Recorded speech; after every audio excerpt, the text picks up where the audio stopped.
The creature was destroying everything. Dr. Sarah Chan watched from behind reinforced glass as the alien, a Verathor from the outer rim, thrashed against the containment walls with savage fury. Its crystalline body, normally a beautiful shade of violet, had darkened to an angry black.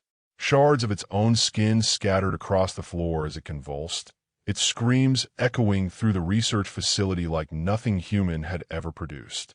"Increase the tranquilizer dose," Dr. Morrison ordered, his voice steady despite the chaos unfolding before them.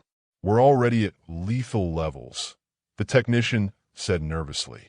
"Any more and we'll kill it." They'd captured the Verathor 3 weeks ago. The mission had been to study its species, understand its biology, establish communication. Instead, they trapped something wild and brilliant and utterly uncontrollable. The creature had attacked anyone who approached, shattered every tool they tried to use, and refused to eat or drink anything offered to it. Most of the team wanted it destroyed. Sarah had other ideas. She'd been studying the creature's behavioral patterns, noting that its rage seemed to spike at specific times. Always around midday, always after the fluorescent lights were turned on.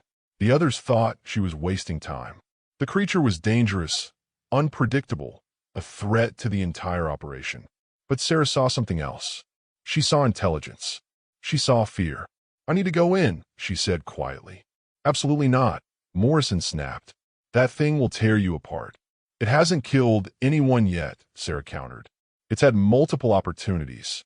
It's not attacking because it's violent. It's attacking because it's terrified." "That's insane," Morrison said flatly. Sarah wasn't asking permission anymore. She stripped off her lab coat, removed her ID badge, her watch, anything that might be perceived as a threat. Then she did something no one expected. She removed her shoes. "What are you doing?" Morrison demanded. Sarah didn't answer. She stepped into the containment chamber barefoot, her heart hammering against her ribs. The Verathor stopped mid-rampage. It turned to face her, its massive form casting shadows across the sterile white walls.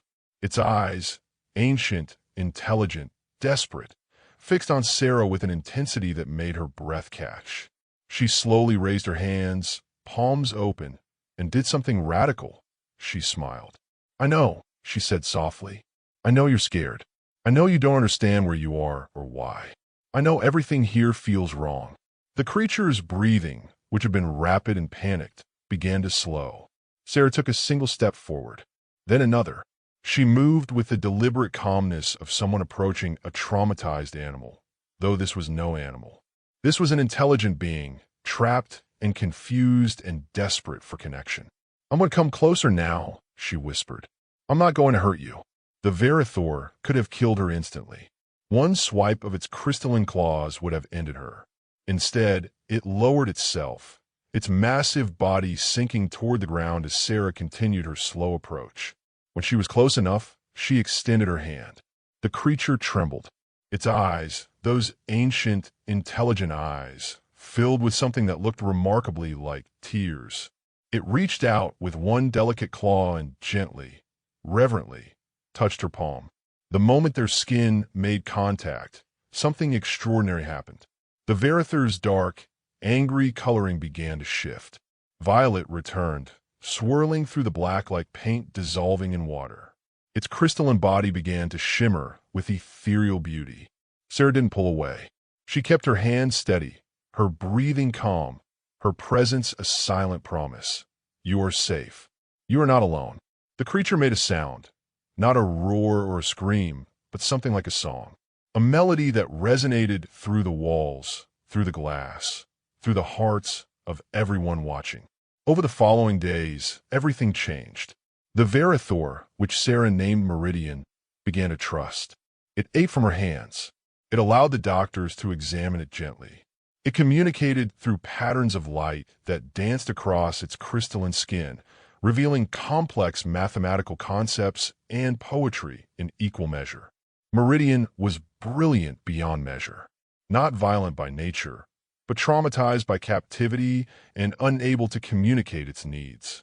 It had been trying desperately to escape, to return home, to find some semblance of freedom.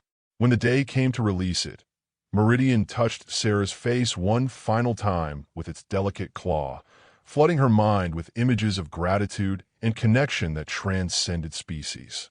Sarah had walked into that chamber with nothing but her bare feet and her belief in compassion.